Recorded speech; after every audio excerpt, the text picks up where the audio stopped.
وہ جس دور میں جس جگہ پر گئے ان کو انہی کی ضرورت کے مطابق وہ ان کو سمجھاتے رہے. اگر کسانوں میں گئے تو انہوں کو بیج اور پھلوں کی مثالیں دے دے کر سمجھاتے رہے تاکہ انسان آسان طور پر اس کے کلام کو سمجھ سکے. لیکن پھر بھی یہ بنی نوع انسان کی بدقسمتی ہے کہ وہ جانتے بوجھتے ہوئے بھی اس پرفضل کلام سے دور رہا. لیکن آج بھی وقت ہے اگر ہم خداوند کے کلام کو سمجھیں اور اس کے مطابق اپنی زندگیاں گزاریں تو پھر ہمارا ملاپ جو خدا نے صلیب پر خدا سے کروا دیا وہ نہایت ہی آسان ہو جاتا ہے.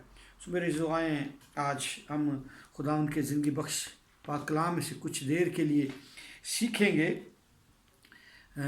متی رسول کی معرفت لکھی گئی انجیل اس کا 5واں باب اور اس کی 13ویں آیت. یہاں پر خداوند کے پاک کلام میں یوں مرقوم ہے: تم زمین کے نمک ہو، لیکن اگر نمک کا مزہ جاتا رہے تو وہ کس چیز سے نمکین کیا جائے گا؟ پھر وہ کسی کام کا نہیں سوا اس کے کہ باہر پھینکا جائے اور آدمیوں کے پاؤں کے نیچے روندا جائے. خدا ان کے پاک کلام کے پڑھے اور سنے جانے پر اس کی خاص برکت ہو. اس سے پیش تک جس طرح میں نے پہلے کہا کہ خداوند ہمیشہ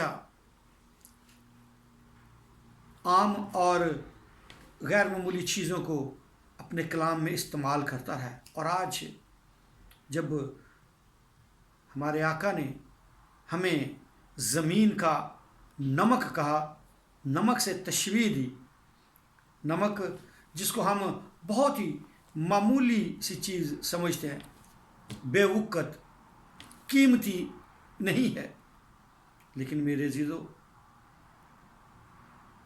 خداوند کی نظر میں یہ گراں قدر ہے. آئے ہم آج اس بات پر غور کریں گے کہ مسیح خداوند نے ہمیں نمک ہی سے کیوں تشبیہ دی.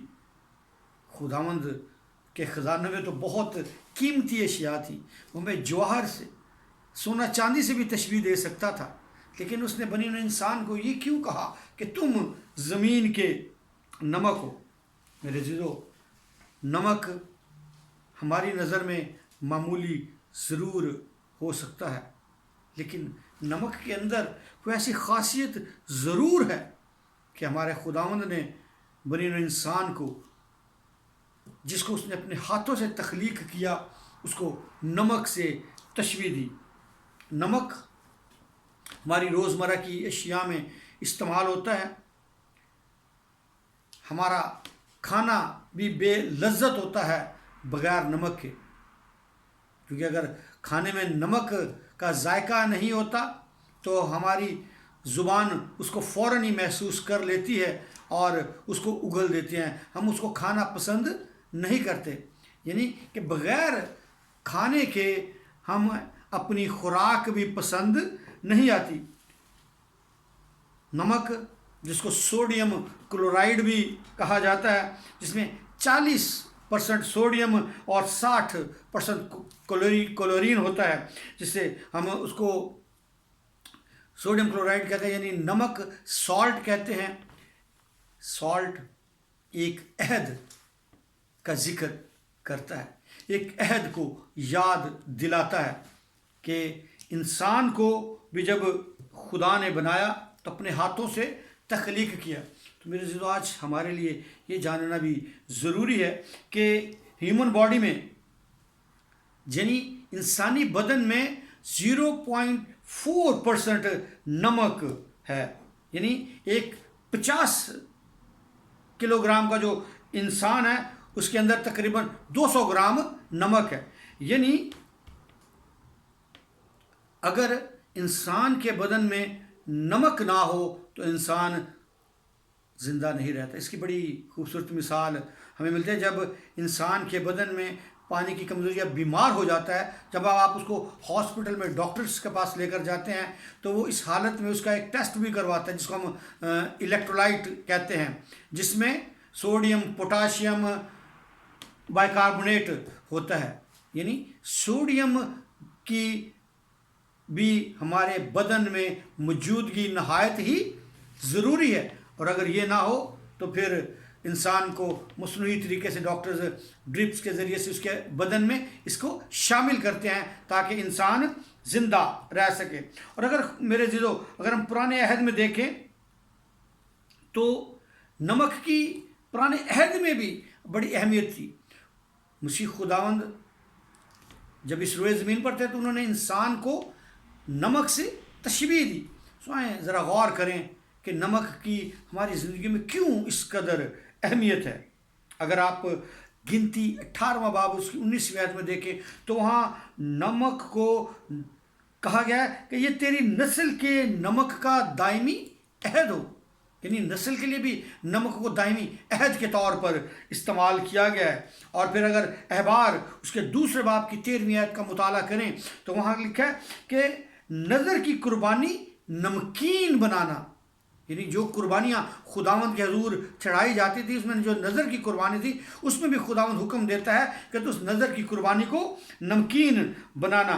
اور پھر اگر آپ دوسرا تواریخ اس کے 13ویں باب کا مطالعہ کریں تو وہاں پر داؤد کی سلطنت کو بھی نمک کا عہد کہا گیا ہے. دیکھیں کس قدر اہمیت ہے. داؤد جس کے متعلق خداوند کہتا ہے کہ مجھے اپنے دل کے مطابق آدمی مل گیا ہے، جو خداوند کس قدر نزدیک تھا.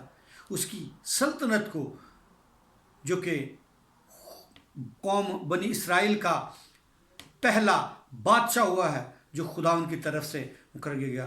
کیونکہ آپ سمجھو گے کہ ساؤل پہلا بادشاہ تھا، لیکن عزیزو ساؤل خداوند کی طرف سے ضرور مقرر کیا گیا تھا لیکن وہ لوگوں کی ڈیمانڈ کے مطابق تھا. خداوند نے ان پر نہیں کیا، لوگوں نے خود اپنے لیے بادشاہ مانگا تھا. لیکن داؤد وہ شخص تھا جس کو خدا نے خود بادشاہت عنایت کی تھی. تو میرے عزیزو خداوند ہمیشہ ہی سے غیر معمولی اشیاء کو اپنے عہد کے لیے بھی استعمال کرتا رہا ہے. اگر آپ نوح کے زمانہ میں دیکھیں تو خداوند جب بھی عہد کرتا تھا تو نوح کے زمانہ میں اس نے ایک کمان کو جو اس نے بادلوں میں دکھائی انسان کو کہ میں آئندہ سے پھر بنی نوع انسان کو پانی سے نہیں ماروں گا اور یہ تمہارے لیے نشان ہوگا. اس کا ذکر ہمیں پیدائش کے 9ویں باب میں ملتا ہے.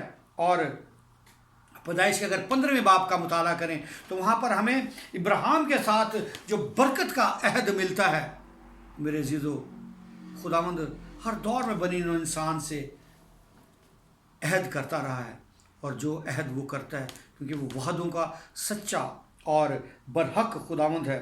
اور ہماری زندگیوں کو ایک قانون دینے کے لیے جو خداوند نے موسیٰ کی معرفت موسیٰ کے ذریعے سے جو ہمیں عہد دیا جسے ہم کوننٹ یعنی 10 احکام کہتے ہیں، اور وہ عہد بھی خداوند نے ہمیں پتھر کی 2 لوحوں پر لکھ کر دیا. یعنی یہاں پر خداوند جو ابدی عہد ہے جو شروع سے لے کر ہمارے ساتھ چلتا آ رہا ہے وہ بھی خداوند نے پتھر کو استعمال کیا کہ اس پتھر پر خداوند نے اپنے ہاتھ کی انگلی سے وہ 10 احکام لکھ کر دیے. میرے عزیزو خداوند کی باتیں بڑی پرفضل ہے. ہمیں اس بات کو سمجھنا چاہیے کہ خداوند نے ہمیں نمک ہی کیوں کہا. یہاں پر ایک چھوٹی سی کہانی جب ہم بچپن میں کسی نے سنائی تھی تو میرے ایک دم سے بھی ذہن میں آئی کہ ایک بادشاہ تھا، وہ اپنے بیٹیوں سے پوچھتا ہے کہ تم مجھے کس قدر محبت کرتی ہو، کس قدر پیار کرتی ہو. تو جو اس کی سب سے بڑی بیٹی اس نے کہا کہ میں تو آپ کو دنیا کی ساری کائنات کی جو خوبصورتی ہے اس سے بھی زیادہ محبت کرتی ہوں. اور دوسری بیٹی نے کہا کہ میں آپ کو جواہر، لال اور سونے چاندی سے بھی زیادہ محبت کرتی ہوں. بادشاہ بہت خوش ہوتا ہے کہ میری بیٹیاں مجھے کس قدر قیمتی اور ضروری سمجھتی ہیں. اور جب وہ اپنی چھوٹی بیٹی سے پوچھتا ہے کہ بیٹا تو مجھے کس قدر پیار کرتی ہے تو وہ کہتی ہے کہ میں تو آپ کو نمک کے برابر پیار کرتی ہوں۔ بادشاہ بڑا حیران اور افسردہ ہوتا ہے کہ نمک جو ایک بڑی معمولی سی شے ہے، میری بیٹی مجھے اس قدر چاہتی ہے، مجھے اس سے ملا دیا ہے۔ بادشاہ افسردہ ہو کر اس کے گھر سے نکل جاتا ہے۔ کچھ عرصہ کے بعد اس کو یہ بات بڑی عجیب سی لگتی ہے، وہ سوچتا رہتا ہے اسی بات کے متعلق۔ پھر اس کی بیٹیاں اس کی دعوت کرتی ہیں تو وہ ہر قسم کے کھانوں سے اس کی تواضع کرتے ہیں۔ بادشاہ بہت خوش ہوتا ہے، لیکن جب چھوٹی بیٹی اس کی ضیافت کرتی ہے، جب وہ اس کے گھر میں جاتا ہے تو وہ ہر چیز جو اس کے لیے بناتی ہے وہ لذیذ ضرور ہوتی ہے، بڑا میٹھا ہوتا ہے، لیکن بادشاہ جب ایک کھانے کو چکھتا ہے تو کہتا ہے کہ یہ تو بالکل پھیکا ہے، بد مزہ سا ہے، تو اس میں تو نمک بھی نہیں ہے۔ تو پھر وہاں پر اس کی بیٹی اس سے کہتی ہے کہ بادشاہ سلامت، اے باپ، میں اسی لیے تجھ سے اس قدر محبت کرتی ہوں کہ جس چیز کے بغیر کوئی چیز مکمل ہی نہیں ہو سکتی وہ ہمیں کس طرح ہم چھوڑ سکتے ہیں، کیونکہ میری زندگی تیرے پیار کے بغیر، تیرے بغیر مکمل ہی نہیں ہو سکتی۔ اس لیے میں نے تجھے نمک سے تشبیہ دی، کیونکہ جب تک تو میری زندگی میں اگر شامل نہیں تو میری زندگی مکمل نہیں ہے۔ تو میں تجھے اپنی زندگی سے بھی زیادہ پیار کرتی ہوں، کیونکہ تو میری زندگی میں نمک کے برابر ہے، کیونکہ اگر تو میری زندگی میں نہیں تو میری زندگی بدمزہ، بے ذائقہ اور فضول سی ہے۔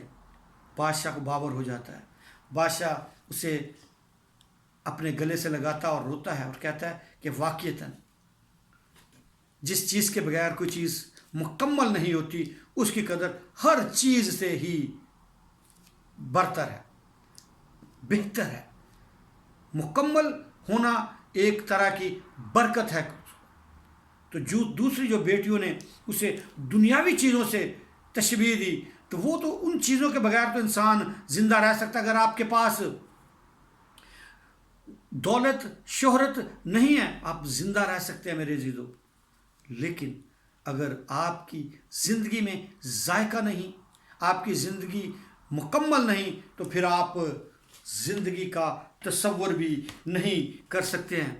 اس کے لیے ہمیں ایک بڑی خوبصورت بات دیکھنی چاہیے ایک یادگار کے طور پر، کہ اگر ہم خداوند کی باتوں پر غور نہیں کرتے، ان پر عمل نہیں کرتے، تو پھر ہماری زندگیاں تباہ ہو جاتی ہیں، مکمل نہیں رہتی ہیں۔ اگر آپ لوکا 17ویں باب کا مطالعہ کریں تو وہاں ہم چیز کہتا ہے کہ لوط کی بیوی کو یاد کر۔ کیسی بڑی بات کہتا ہے کہ خداوند کہتا ہے کہ لوط کی بیوی کو یاد کر۔ اگر آج ہم کسی کو کہیں کہ اس کی بیوی کو یاد کر تو وہ ہمیں مارنے پر آ جاتا ہے، لیکن یہاں پر خداوند کیا کہتا ہے کہ اس کی بیوی کو یاد کر۔ کیوں کہتا ہے یہ؟ اس لیے کہ جب خداوند اس حصہ سدوم اور عمورہ کے لوگوں کی نافرمانی کے سبب سے اسے تباہ و برباد کر دینا چاہتا تھا، تو پھر خداوند کو اپنے بندہ لوط کو اور اس کے گھرانے کو بچانا تھا۔ تو جب خداوند اس کو وہاں سے نکالنے کی بات کرتا ہے، اسے کہتا ہے کہ تو نے پیچھے مڑ کر دیکھنا نہیں، سب کچھ جو کچھ ہے یہیں پر چھوڑ دے اور اس علاقے سے نکل جا، کیونکہ میں اسے تباہ کرنے کو ہوں۔ لیکن اس کی بیوی کیا کرتی ہے؟ خداوند کی اس بات پر غور نہیں کرتی، اس نے کہا کہ پیچھے مڑ کر نہیں دیکھنا۔ تو وہ جو نمک کا ستون بن گئی، وہ ہمارے لیے اس بات کی یادگار ہے کہ اگر ہم خدا کے کلام پر عمل نہیں کرتے تو پھر ہم بھی اس لوط کی بیوی کی طرح اس نمک کا وہ عہد جو برکت کا عہد بھی ہے، جو نظر کی قربانی میں بھی استعمال ہوتا ہے، اور جو ہمارے لیے سلطنت کا، بادشاہت کا عہد ہے، یہاں پر وہ عہد ہمیں نافرمانی کا عہد بھی یاد دلاتا ہے کہ کس طرح لوط کی بیوی نافرمانی کے سبب سے ایک نمک کا ستون بن گئی۔ سو میرے عزیزو، ہمیں ہر اس بات میں خداوند کا شکر ادا کرنا چاہیے کہ خداوند جو بھلا خداوند ہے ہمیں ہر لمحہ اپنی برکت سے نوازتا ہے، اور اس نے ہمارے بدنوں میں بھی نمک کی ایک ایسی مقدار رکھی کہ ہم اس کے ساتھ زندہ رہ سکیں۔ اسی لیے خداوند کہتا ہے کہ تم زمین کے نمک ہو۔ پرانے عہد میں خداوند نے کس طرح سے نمک کو عہد کے ساتھ ملایا ہے، اور نئے عہد میں خدا بنی انسان کو نمک کے ساتھ ملاتا ہے اور کہتا ہے کہ تم زمین کے نمک ہو۔ تو میرے عزیزو، آئیں جب ہم ذرا نمک کی خاصیت پر غور کریں کہ نمک کا کام کیا ہے، نمک کرتا کیا ہے۔ اگر آپ دیکھیں تو نمک غلاظت کو صاف کرنے کے کام آتا ہے۔ سو میرے عزیزو، پچھلے ادوار میں بھی لوگ جب جانوروں کو ذبح کرتے تھے اور اس کی کھال کو جب محفوظ کرنے کے لیے وہ کیا کرتے تھے، اس کو نمک کے ساتھ دھویا کرتے تھے، اس کو نمک ملا کے رکھ دیتے تھے تاکہ وہ غلاظت، وہ اس کی جو بدبو ہے وہ ختم ہو جائے۔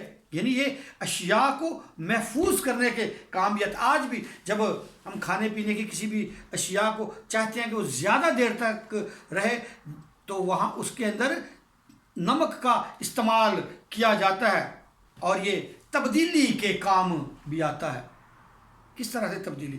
اگر آپ کوئی کھانا بنا رہے ہیں تو اگر آپ اس کے اندر نمک نہیں ڈالتے تو وہ بد ذائقہ ہوتا ہے، لیکن جب آپ اس میں نمک کا استعمال کرتے ہیں تو وہ اس کھانے کو، اس بد مزہ کھانے کو ایک مزیدار کھانے میں تبدیل کر دیتا ہے۔ کتنی خوبصورت بات ہے کہ نمک کس قدر اہم ہے۔ اور پھر ایک اور بڑی خاصیت نمک کی ہے کہ وہ کیا جاتا ہے، گھل مل جاتا ہے، دوسروں کے ساتھ شامل ہو جاتا ہے۔ آپ اسے کسی بھی چیز میں شامل کریں، پانی میں شامل کریں، وہ پانی میں بھی گھل جاتا ہے۔ کسی اور چیز میں شامل کریں، کسی فروٹ کے اوپر لگائیں تو اس کے اندر بھی وہ اس کے ساتھ مکس ہو جاتا ہے، یعنی وہ ایک دوسرے کے ساتھ گھل مل جاتا ہے۔ سو میرے عزیزو، اسی لیے خداوند نے ہمیں نمک سے تشبیہ دی۔ وہ چاہتا ہے کہ ہم اپنی غلاظتوں کے ساتھ ساتھ دنیا کی غلاظت بھی صفائی کا کام کریں، محفوظ کریں ہم دوسروں کو۔ وہ لوگ جو بدی کر کے، گناہ کر کے موت کی طرف جا رہے ہیں، ہم خدا کے کلام کو اپنے اندر رکھتے ہوئے ان کو محفوظ کریں تاکہ وہ ہمیشہ کی زندگی حاصل کریں۔ ہمیں انسانوں کی تبدیلی کا کام بھی کرنا ہے میرے عزیزو۔ اسی لیے مرکز 9 باب اور اس کی 49 اور 50ویں آیت میں لکھا ہے، کہتا ہے کہ اپنے میں نمک رکھو اور ایک دوسرے کے ساتھ ملاپ سے رہو۔ کتنی خوبصورت بات ہے کہ اپنے میں نمک رکھو۔ اس لیے جب پولس رسول کلسیوں کے نام خط لکھتا ہے، اس کے 4 باب کی 6 آیت میں کہتا ہے کہ تمہارا کلام ہمیشہ پرفضل اور نمکین ہو۔ کس طرح سے پرفضل اور نمکین ہمارا کلام کیسے ہو سکتا ہے؟ یعنی محبت سے، جو کہ غلاظت کی صفائی کرتا ہے، قربانی اظہار سے، یعنی خود کو مار کر دوسروں کو محفوظ کرنا، حلیمی کے ساتھ، روحانی تبدیلی سے، میل ملاپ اور برداشت سے۔ سو میرے عزیزو، آج مسیح یسوع ہمیں اس بات کی طرف لے کے آتا ہے کہ ہمیں اپنے اندر نمک رکھنا ہے، ہمارا کلام نمکین ہونا چاہیے۔ سو میرے عزیزو، آج بھی وقت ہے، اگر ہم خداوند کے کلام کو سمجھتے ہوئے اس کے عہد میں داخل ہو جاتے ہیں تو پھر بادشاہت حاصل کرتے ہیں، لیکن اگر ہم اس کے فرمان کو نہیں سمجھتے اور اسے الٹ چلتے ہیں تو پھر ہمیں لوط کی بیوی کو یاد رکھنا ہے کہ وہ کس طرح سے نمک کا ستون بن گئی۔ اور اگر ہم اس پر قائم رہتے ہیں تو پھر داؤد کے عہد کی طرح جو نمک کا عہد اس کی سلطنت کو قرار دیا گیا، تو ہم پھر اس بادشاہت کے وارث ہوں گے، جس طرح یوحنا کے 14 باب میں مسیح یسوع کہتا ہے کہ میں جاتا ہوں تاکہ تمہارے لیے جگہ تیار کروں، پھر ہم اس کی بادشاہت میں اس کے ساتھ شامل ہوں گے۔ خداوند آپ سب کو برکت دے، آمین۔